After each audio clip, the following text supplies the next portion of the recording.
Shalom, jemaat yang dikasihi Tuhan. Salam sejahtera untuk kita semua. Jumpa kembali dalam hadirat Tuhan. Kiranya kita semua dalam keadaan sehat, sukacita, dan terlebih saat ini kita siapkan hati pikiran kita untuk mendengarkan sabda firman Tuhan. Sebelum kita mendengar firman Tuhan, mari terlebih dahulu kita bersatu di dalam doa. Bapa di surga, sungguh kami mengucap syukur di hari yang indah ini Tuhan. Engkau memberikan kami kesempatan, Engkau memberikan kami tubuh yang sehat. Bahkan sampai saat ini Tuhan, kami tetap ada di dalam hadirat-Mu. Dan saat ini Tuhan, kami rindu mendengarkan kebenaran sabda Tuhan. Kiranya Engkau mengurapi setiap kami. Biarlah Allah Roh Kudus mengurapi setiap kami, hamba-hamba-Mu maupun juga umat-Mu ya Tuhan. Sehingga firman Tuhan yang kami dengar boleh menjadi kekuatan dalam hidup kami. Kami boleh lagi mengerti kehendak Tuhan dalam kehidupan kami.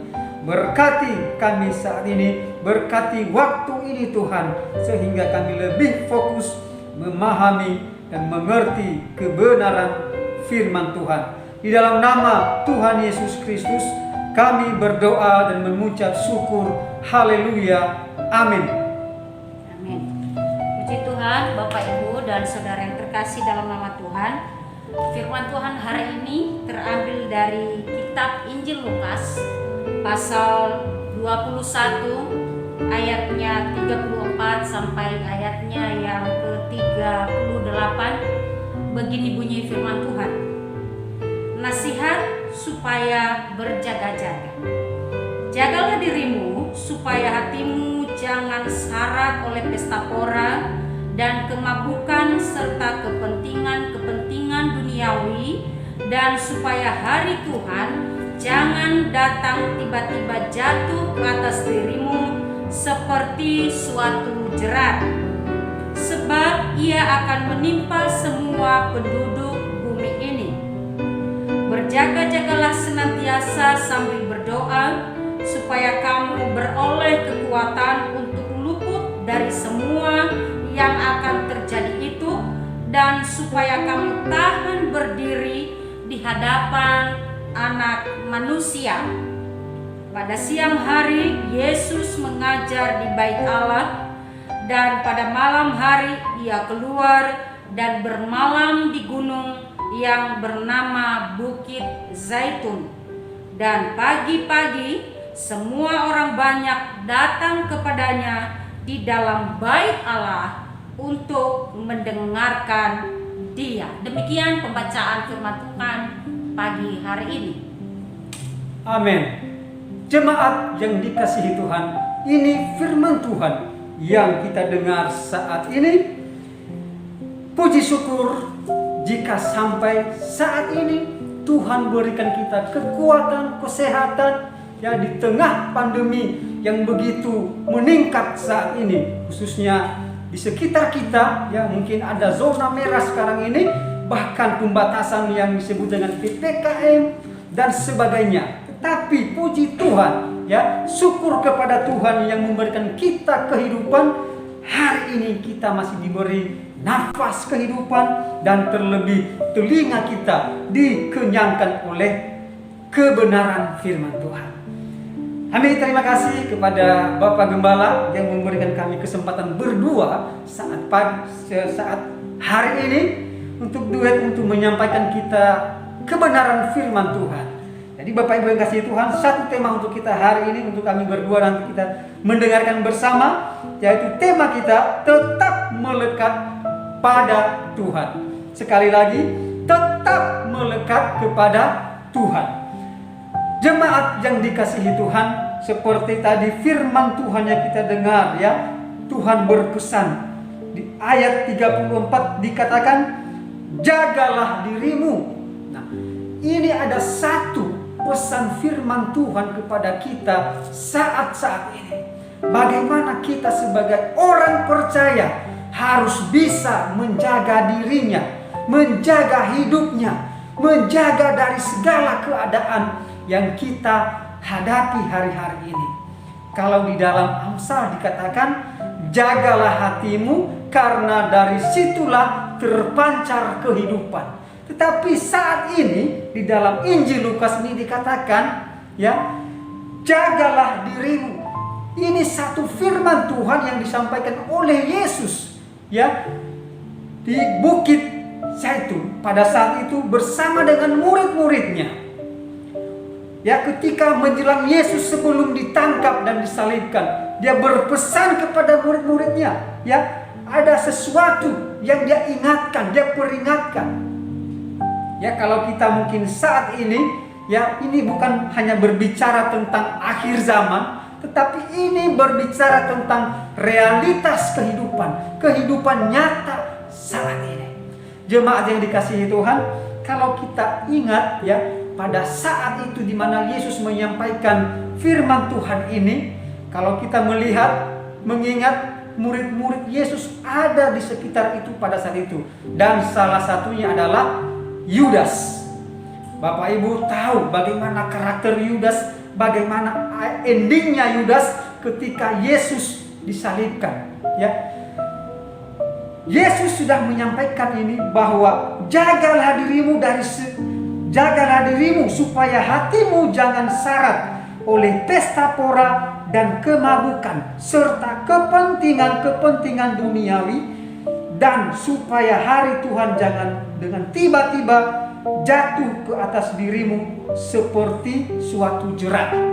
Nah, jemaat yang dikasihi Tuhan, kalau kita menghayati, merenungkan kehidupan Yudas, ya, pada saat firman Tuhan ini diberitakan, apakah Yudas tidak mendengar firman Tuhan ini? Tapi apa yang terjadi, jemaat yang dikasihi Tuhan? Yudas ini, ya, mengkhianati Yesus hanya dengan mengumpulkan, ya, sejumlah uang atau dinar pada saat itu. Kalau kita baca sedikit di pasal 22 ayat yang ketiga, saya bacakan sedikit. Maka masuklah iblis ke dalam Yudas yang bernama Iskariot, seorang dari ke-12 murid itu. Nah, ini yang Tuhan ingatkan Bapak Ibu, jemaat Tuhan, jagalah dirimu, ya, supaya kita tidak syarat. Dan kalau kita melihat tadi kembali ke Yudas ini, ya, bagaimana tidak hati dan pikirannya dikuasai oleh iblis. Ya, bagaimana pengaruh iblis ini menggerogoti Yudas sehingga sebegitu hebatnya dia mengkhianati Yesus, menjual kebenaran yang sudah Tuhan sampaikan. Ya, seolah-olah firman dan pengajaran dan pengalaman iman bersama Yesus selama ini seolah tiada arti. Yudas tetap berjalan pada tujuannya, yaitu untuk mengkhianati Yesus, untuk mendapatkan rupiah seperti itu kalau di zaman sekarang ini. Nah, tema kita tetap melekat kepada Tuhan. Itu artinya bahwa selama kita masih ada di dalam dunia ini, kita tidak boleh lepas dari Tuhan. Kita tidak boleh menjauh dari Tuhan. Ya, oleh sebab itu firman Tuhan yang terus mengingatkan kita, jagalah dirimu. Menjaga hidup kita ini bukan hal yang gampang, Bapak Ibu kasih Tuhan. Ya, dengan keinginan yang kita lihat, ya, serba kemewahan, keindahan dunia ini begitu menawan, begitu menggoda. Siapa di antara kita sebagai manusia ini yang tidak tergoda dengan jumlah uang, ya, pesta pora, keinginan segala macam kemewahan? Tetapi di balik semuanya itu, Tuhan ingatkan, jangan sampai kita menjadi syarat. Jangan sampai hatimu menjadi syarat. Artinya terikat dengan segala keindahan dunia itu. Ya, diikat oleh kemewahan, kebutuhan, keinginan segala macam tadi. Kemabukan apalagi. Nah, hal-hal ini yang hari-hari ini membawa kita jauh dari Tuhan. Hal ini yang membawa iman kita semakin luntur. Bahkan bisa-bisa kita ini seperti Yudas, hanya hanya saja kita berbeda penampilan saat ini. Nah, poin yang pertama yang kita pelajari saat ini Bapak Ibu yang kasih Tuhan, yang pertama adalah supaya tidak sara. Mengapa tadi dikatakan tema kita adalah tetap melekat kepada Tuhan? Mengapa harus kita melekat kepada Tuhan? Itu satu pertanyaan agar kita mendalami kebenaran firman Tuhan dan terus mengerti. Tuhan ingatkan kita dengan jagalah dirimu.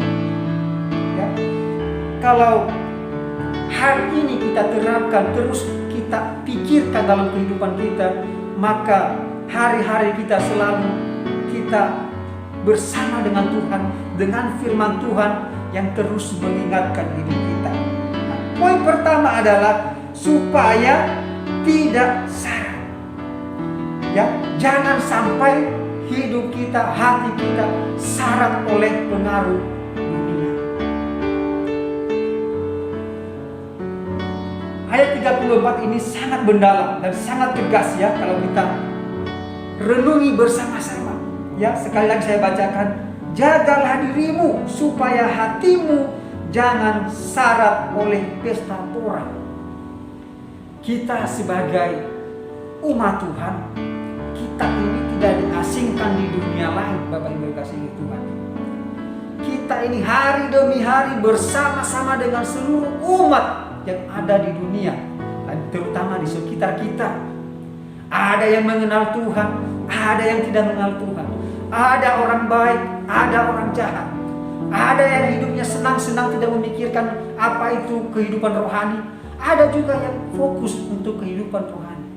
Maka di tengah-tengah itu, di tengah-tengah kehidupan yang kita hadapi itu, mari kita ingat bahwa hidup kita ini hanya sementara dalam dunia ini.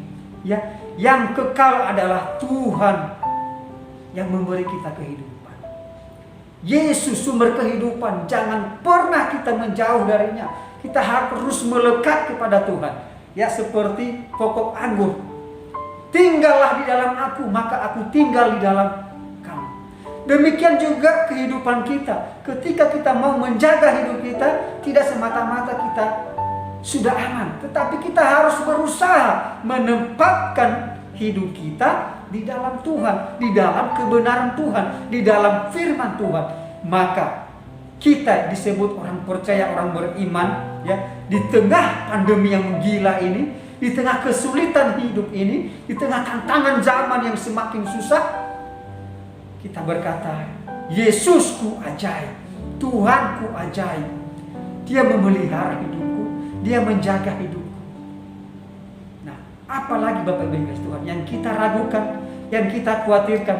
Kalau Yesus bersama dengan kita, maka segalanya serahkan pada Tuhan. Dialah yang berperang, Dialah yang membuka jalan, Dia yang menyembuhkan kita, Dia Allah yang mengasihi kita. Oleh sebab itu, biarlah firman Tuhan ini terus kita renungkan dalam kehidupan kita. Dan berikutnya adalah supaya tidak binasa. Jadi jangan sampai hati pikiran kita syarat. Dan yang kedua adalah jangan sampai binasa. Binasa dalam arti apa? Sewaktu-waktu tiba-tiba dalam kehidupan ini kita menerima jerat maut, hukuman mati tiba-tiba. Seperti kita lihat sekarang ini di musim pandemi ini, berapa banyak orang-orang mengejar, mencari rumah sakit, mencari oksigen, karena dia sedang mengalami kesakitan, sesak napas karena COVID. Tetapi kalau sudah tiba harinya Tuhan, segalanya tidak ada berguna lagi.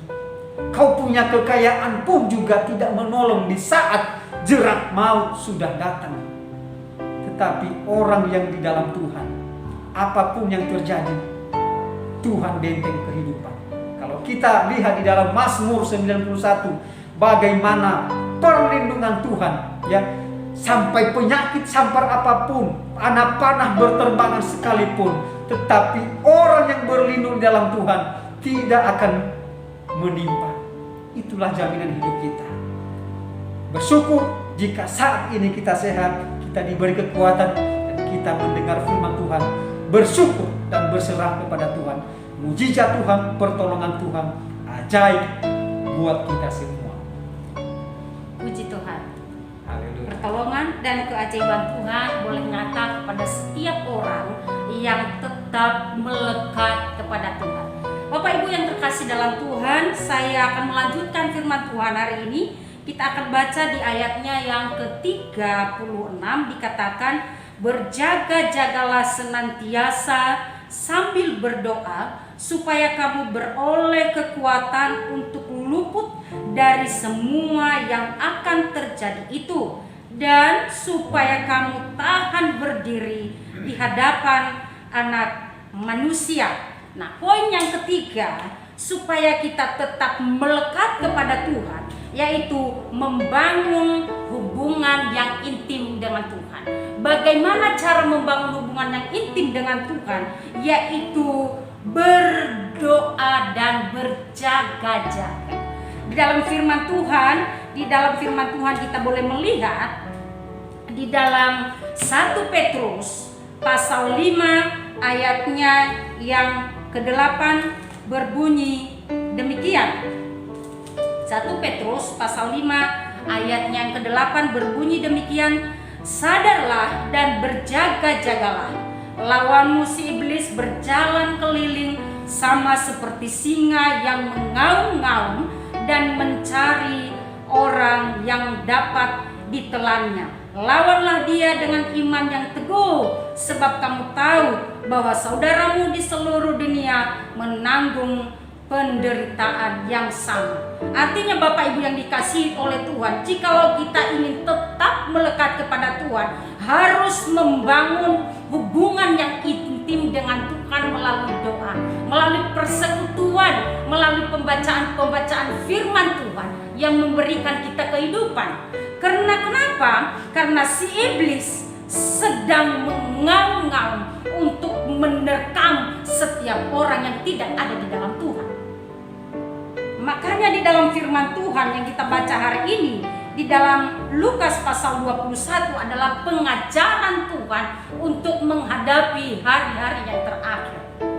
Jangan kita seperti pohon yang tidak menghasilkan buah. Bila sebuah pohon ara tidak memberikan buah, maka apakah gunanya? Pohon ara itu akan ditebang dan dibuang, dibakar ke dalam api. Begitu juga dengan kehidupan orang yang tidak menjalin hubungan yang dekat dengan Tuhan. Yang selanjutnya yang kita lakukan adalah mengucap syukur dalam segala hal. Mari kita baca di dalam Efesus pasal 5. Efesus pasal 5. Saya akan membacakannya bagi kita Bapak Ibu. Ayatnya yang ke-16, begini bunyi firman Tuhan. Dan pergunakanlah waktu yang ada, karena hari-hari ini adalah jahat. Sebab itu janganlah kamu bodoh, tetapi usahakanlah supaya kamu mengerti kehendak Tuhan. Dan janganlah kamu mabuk anggur, karena anggur menimbulkan hawa nafsu, tetapi hendaklah kamu penuh dengan roh.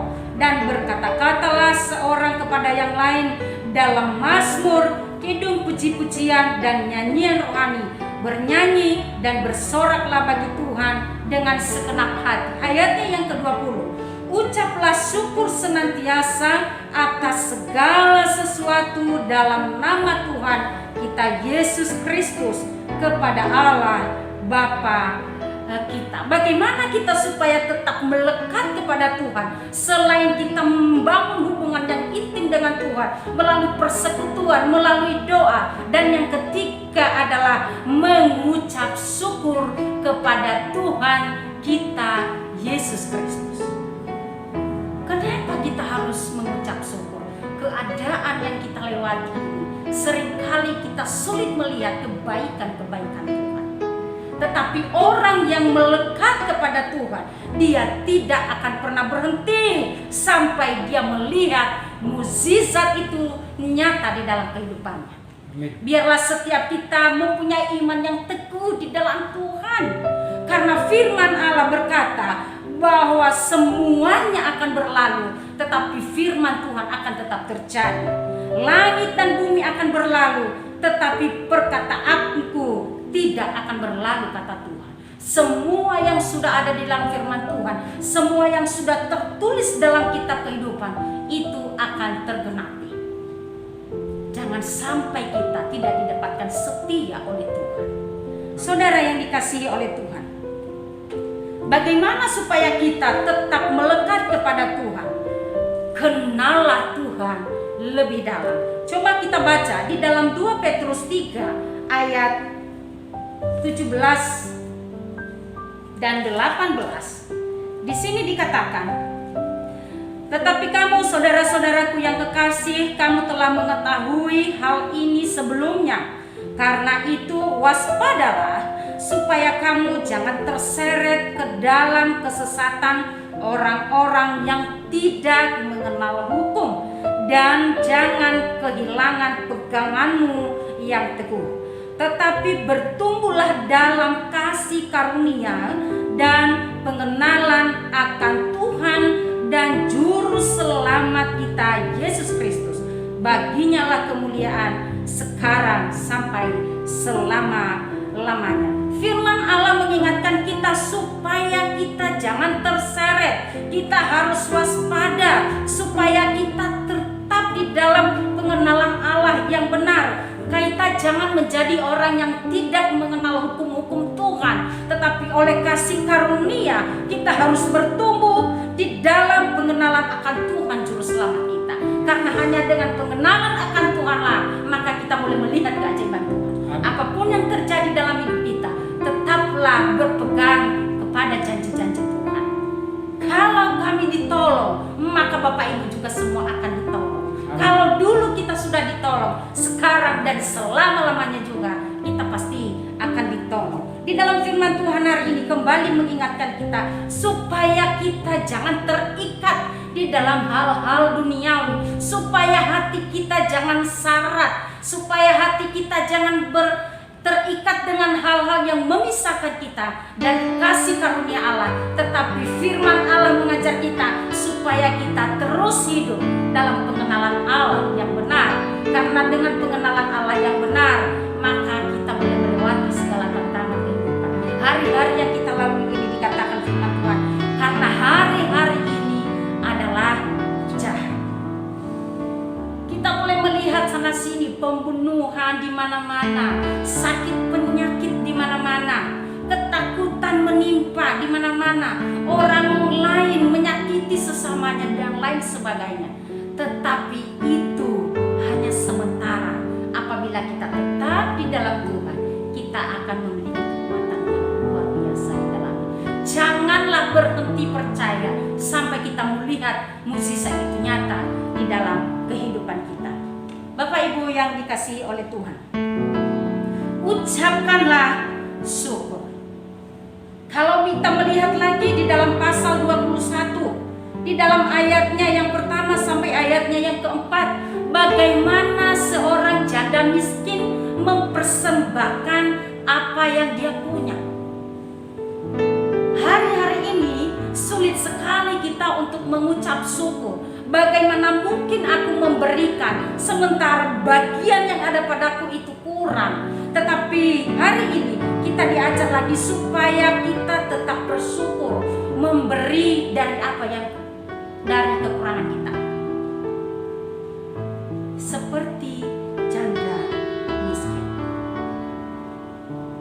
ketakutan yang kita lihat, penderitaan yang kita alami, itu hanyalah permulaan akhir zaman. Itulah hanya permulaan akhir zaman. Jikalau kedatangan anak manusia itu nanti akan terjadi, maka apakah kita sudah berdiri teguh di hadapan Tuhan atau tidak? Tetapi firman Tuhan mengajar kita di ayat 37 dan 38 bagaimana Yesus memberikan teladan yang baik, yaitu pada siang hari dia harus mengajar firman Allah dan pada malam hari dia ke Bukit Zaitun untuk berdoa. Artinya ketika dalam penderitaan sekalipun, ketika dalam ketakutan sekalipun, firman Allah harus tetap diberitakan. Berdoa harus kita lakukan, membaca firman Tuhan harus kita lakukan sampai seluruh bumi mengenal Tuhan. Yang dilakukan oleh Tuhan di sini sangat luar biasa, Bapak Ibu. Setelah Tuhan mengajar, dia pergi berdoa. Sangat pas sekali di ayat yang ke-36 Tuhan berkata, berjaga-jagalah selalu atau senantiasa sambil berdoa. Dalam pengajaran yang disampaikan oleh Tuhan, dia hanya tidak mengajar mereka tentang doktrin atau dasar-dasar kebenaran, tetapi Tuhan juga mengajar mereka supaya mereka bergantung sepenuhnya hanya kepada Tuhan. Amin. Dan Tuhan Yesus sudah melakukannya. Ketika dia selesai mengajari semua murid dan seluruh orang yang ada pada saat itu, dia memberikan waktu untuk bersekutu dengan Bapaknya. Begitu juga dengan kita. Sesibuk-sibuknya kita dalam melayani Tuhan, dalam pekerjaan kita, kita harus memberi waktu yang terbaik kepada Tuhan. Kita membangun mesbah-mesbah doa di dalam rumah kita, Bapak Ibu, ya. Kita harus melakukan ini untuk kehidupan kita. Karena dikatakan ayat 35, sebab ia di sini adalah penderitaan tadi, kedagingan, kepentingan akan menimpa semua penduduk di bumi. Dia tidak mengenal, oh ini si A orang kaya, oh ini si B orang miskin, oh ini si C orang sehat, oh ini si D orang sakit. Maka yang saya timpa adalah hanya orang sakit dan orang miskin. Tidak. Kepentingan-kepentingan akan menimpa setiap manusia di bumi. Tidak ada bedanya. Tetapi yang membedakan kita adalah ketika kita memilih untuk tetap melekat kepada Tuhan. Amin. Saudaraku, firman Tuhan hari ini biarlah menjadi kekuatan, menjadi kesukaan bagi hidup kita. Ada beberapa hal yang kita lihat di dalam firman Tuhan. Yang pertama, kita harus tetap melekat kepada Tuhan supaya hati kita jangan syarat. Yang kedua, kita harus tetap melekat kepada Tuhan supaya kita jangan binasa. Dan yang ketiga, sebagaimana supaya kita tetap melekat kepada Tuhan, membangun hubungan yang intim dengan Tuhan. Yang keempat, bagaimana kita supaya tetap melekat kepada Tuhan, ucapkanlah syukur senantiasa kepada Tuhan kita sampai kita melihat mukjizat itu nyata di dalam kehidupan kita. Biarlah firman Tuhan hari ini boleh menguatkan setiap kita umat Tuhan, secara khusus untuk umat Solidea. Tetaplah berpegang dalam kasih setia Tuhan. Tetaplah melekat kepada Tuhan, karena hanya orang yang melekat kepada Tuhanlah itu yang melihat mukjizat. Kiranya Tuhan Yesus memberkati kita semua. Mari kita tundukkan kepala kita, mari kita berdoa mengakhiri firman Tuhan. Mari kita berdoa. Allah Bapa surga kami, sungguh kami bersyukur kepadamu Tuhan untuk firman yang boleh kami dengar dalam ibadah online kami hari ini. Puji Tuhan untuk firman-Mu yang meneguhkan kami. Engkau mengingatkan kami Tuhan, supaya kami tidak syarat, supaya kami tidak melekat dengan tawaran-tawaran dunia, supaya kami juga jangan takut terhadap kegoncangan, keganasan dunia ini. Tetapi kami tetap melihat bagaimana Allah terus menuntun kami di dalam jalan kebenaran-Mu. Pimpin kami Tuhan, supaya kami tetap melangkah di dalam kebenaran-Mu. Bawalah kami untuk tetap intim dengan Engkau, dan ajarlah kami untuk selalu bersyukur kepada Tuhan sampai kami boleh melihat mukjizat Tuhan nyata di dalam kehidupan kami, pelayanan pekerjaan kami, dalam keluarga kami. Terima kasih Tuhan, kami sudah selesai mendengar firman Tuhan. Biarlah Roh Kudus-Mu sendiri yang terus membangkitkan semangat kami, sehingga firman Tuhan yang boleh kami dengar hari ini boleh menjadi kekuatan kami. Amen. Untuk kami terus hidup melekat kepada Tuhan. Amen. Terima kasih Tuhan, terpujilah nama-Mu. Di dalam nama Tuhan kami Yesus Kristus, kami sudah berdoa dan mengucap syukur kepada Tuhan. Haleluya. Amin. Amin. Demikian firman Tuhan saat ini. Sampai ketemu di lain waktu. Tuhan Yesus memberkati. Katakan hingga kemuliaan, hingga kemuliaan.